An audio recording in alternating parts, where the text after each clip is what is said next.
বন্ধুরা, তোমাদের কি মনে আছে সেই আমি আর ভাই নার্সারিতে গিয়ে এই স্থলপদ্মের ফুল গাছ আর একটা বেলি ফুল গাছ নিয়ে এসেছিলাম? গাছ দুটো আনার পরে প্রায় এক সপ্তাহ কেটে গেল। গাছ দুটো এখনও আমি কোনো টবের মধ্যে বসাইনি। তবে আজ এই স্থলপদ্ম ফুল গাছটা আমি এই টবটার মধ্যে বসাবো। যেদিন ওই চারা দুটো নিয়ে এসেছিলাম সেই দিনই বীরনগর গিয়ে দুটো টব আমি কিনে নিয়ে এসেছিলাম। তার মধ্যে এটা একটা টব। টবের নিচের দিকটায় যে ছিদ্র থাকে পাথরের টুকরো দিয়ে ঢেকে দিলাম।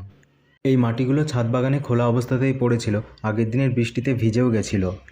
বীরনগর থেকে যে ভার্মি কম্পোস্ট সারটা আমি নিয়ে এসেছিলাম ওটা এই মাটির মধ্যে মিশিয়ে দেব।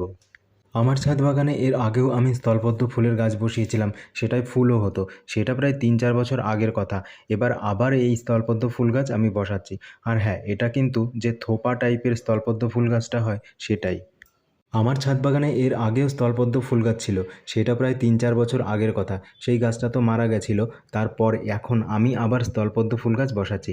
আর হ্যাঁ, এটা কিন্তু থোকা টাইপের যে স্থলপদ্ম ফুল ওটাই। বৃষ্টিতে ভেজার জন্য মাটিগুলো একদম গাছটা বসানোর জন্য উপযুক্ত হয়েছে। গাছটা আরও সুন্দরভাবে গ্রো করবে এই মাটিতে।